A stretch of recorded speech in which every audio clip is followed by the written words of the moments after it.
Good evening. I'm Mark Gooding, ZL2UFI in Upper Hutt.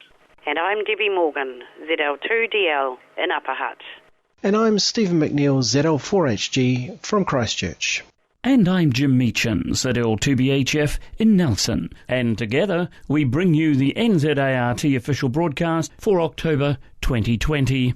Good evening, everyone. Presidential comment leads tonight's official broadcast. From Upper Hutt, here's our NZART President, Mark Gooding, ZL2UFI. Mark? Kia ora and pamari, everyone.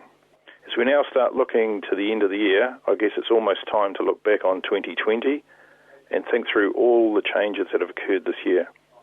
Probably best summed up as a challenging year for all of us, no doubt. That said, changes have occurred more than just the COVID-19 pandemic, although it's always in the front of our minds. AREC has received its budget boost for the next 3 years from 1 July this year. NZART has moved premises to a bright new office location. The NZART website and NZART Facebook are great places to find out information and items of news or other information about amateur radio in New Zealand. On that matter, NZART have taken back the publication of HQ Infoline back in-house as of the last 2 issues. Debbie and Annalise are now responsible for this, so if you have any items of news that would fit into this bi-monthly publication, then please contact them. I also wish to thank NZART Midland District Councillor Don McDonald, ZL3DMC, for his time as editor of HQ Infoline. I know as the editor of Break-In that at times how trying it is to get copy to produce a quality issue. So thanks for your service, Don. It is much appreciated. In the latest Break-In is notice of the election of President and Council for the 2021-2023 years.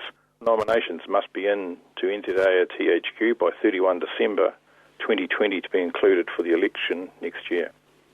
Also in the last issue of Break-In was the first advert for next year's conference in Napier over Queen's Birthday weekend in June. Early booking of your accommodation at this event is recommended, and it is limited at or near the East Pier Hotel. Don't leave it to the last minute and expect to get a room for a night or two, as you may be disappointed. No doubt, with COVID-19 still with us next year, with people holidaying within New Zealand over long weekends, this will put pressure on accommodation like this event. On a final note, with the start of daylight saving, better weather and maybe some warmer days, it's a good opportunity to get outdoors and enjoy the country we live in.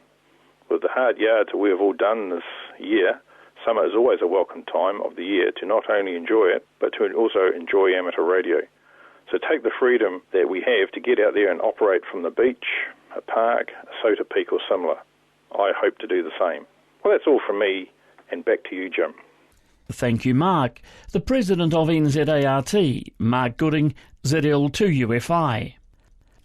Last Friday morning, after the pre-record of this month's presidential comments, the following information was emailed to all 60-metre sub-licence holders and also contained in Special Issue 67 of NZART Headquarters Infoline. 5 MHz amateur band usage ceases. Unfortunately, the New Zealand Defence Force, NZDF, has advised us that they are not willing to approve another renewal of our 5 MHz trial allocation licence. As a result, all use by New Zealand amateurs of the two 5 MHz trial frequencies, 5353.0 kHz or 5362.0 kHz, must cease from midnight 11:59 p.m. on the Saturday, the 24th of October 2020. This decision was not made lightly by NZDF. Having access to the highest quality HF spectrum is very important to support their new platforms, tactical radio equipment and refreshed HF site equipment, all soon to be delivered. Additionally, access to HF is a key part of their communications plans, both in New Zealand and to support our forces overseas.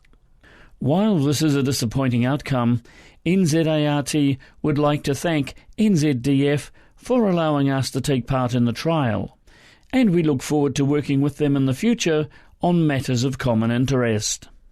Note, although the trial is over and all transmissions on the trial frequencies must cease, NZART will continue to work with RSM to see if there are other ways of providing New Zealand amateurs with access to 5 MHz frequencies. And that's signed by Don Wallace, ZL2TLL, NZART Administration Liaison Officer. Kapiti Amateur Radio Society advise they'll be holding their used equipment sale on Saturday the 7th of November. This will be held at the club rooms and the car park next to the War Memorial Hall, located on the corner of Aorangi Road and Tūtanakai Street in Patapara-Umu. The venue opens at 8:30 a.m. for sellers and 9:30 a.m. for buyers. The table cost is $10 per table and may be paid on the day or direct credited to the bank account. For more details and table bookings, email Kapiti Branch 69, that's one word, Kapiti Branch 69 at gmail.com. Kapiti Branch 69 at gmail.com. That's the Kapiti Amateur Radio Society used equipment sale on Saturday the 7th of November. Time now for our NZART Business Manager's monthly update. Let's head back to Upper Hutt and say a very good evening to Debbie Morgan, ZL2DL. Kia ora, Jim, and good evening, everyone.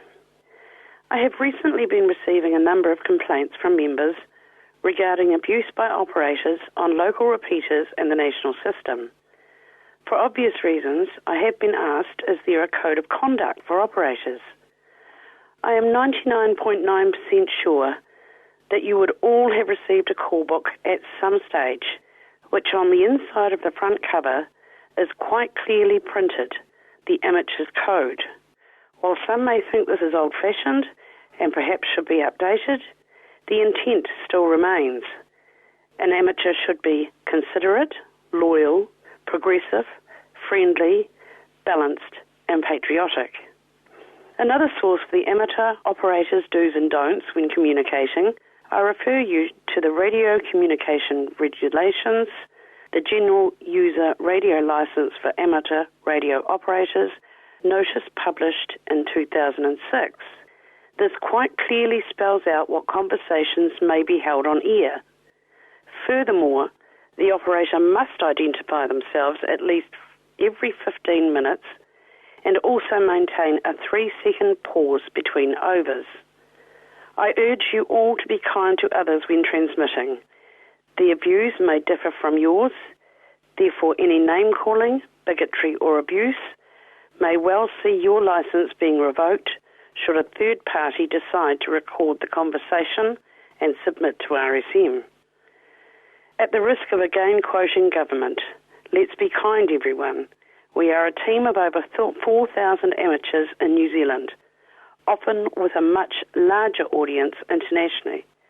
So let's show the rest of the world how we roll in New Zealand.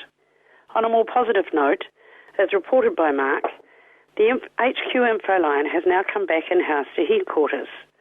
My special thanks to Don for undertaking this role over the past few years. We are now using a different platform to send this newsletter. Therefore, we're required to have a clean out of email addresses, as some were no longer active or valid. If you have once received HQ info line but have not recently done so, please email me so I can ensure I have your correct email address.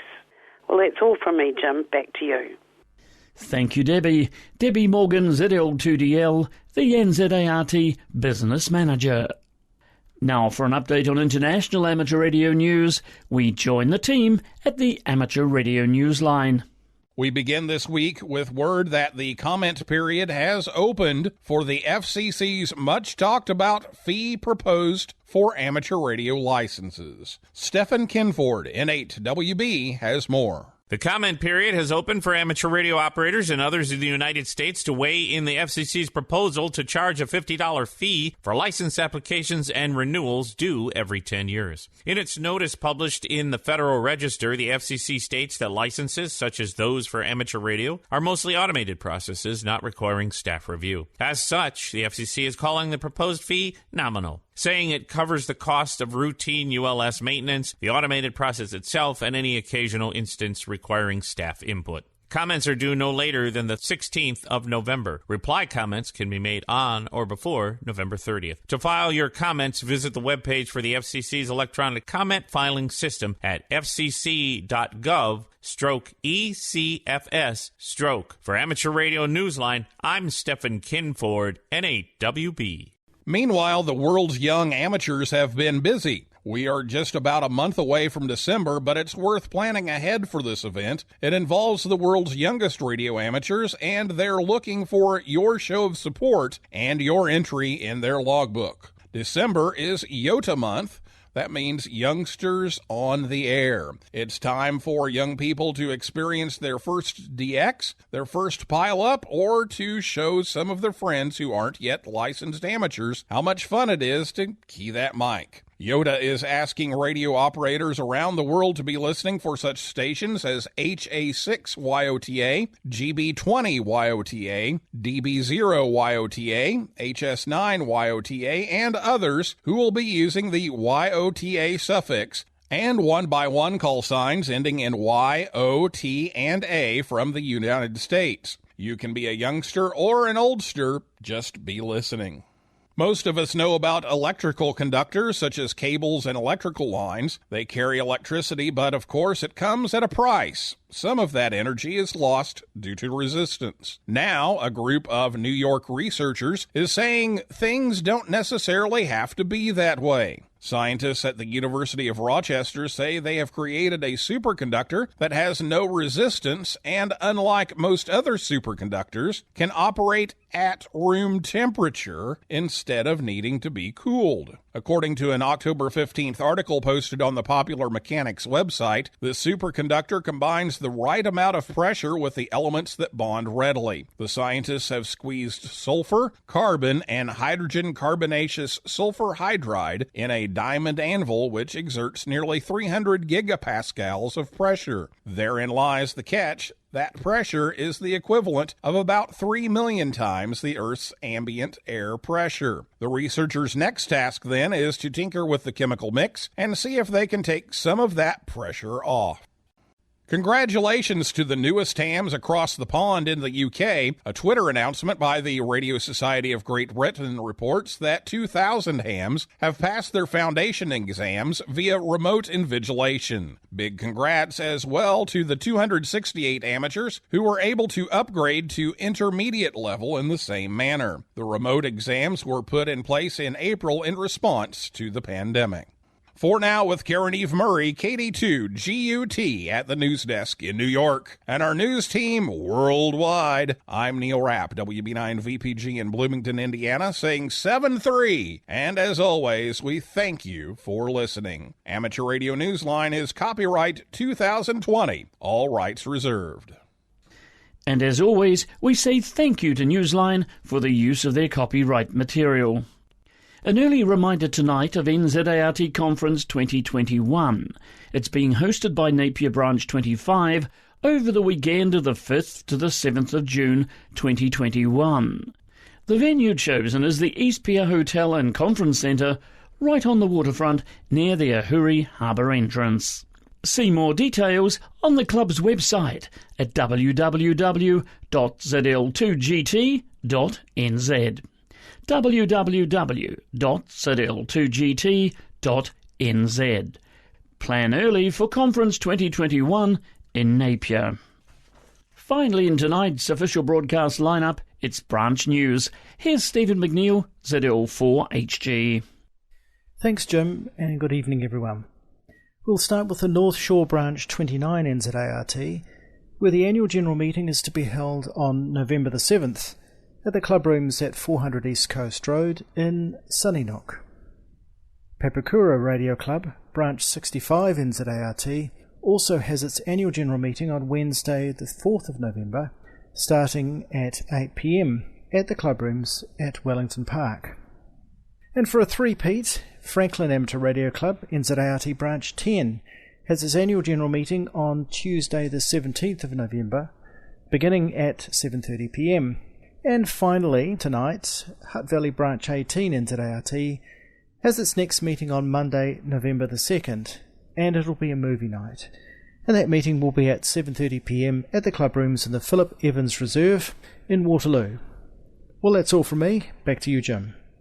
Thank you, Stephen. Stephen McNeil, ZL4HG, reporting from Christchurch.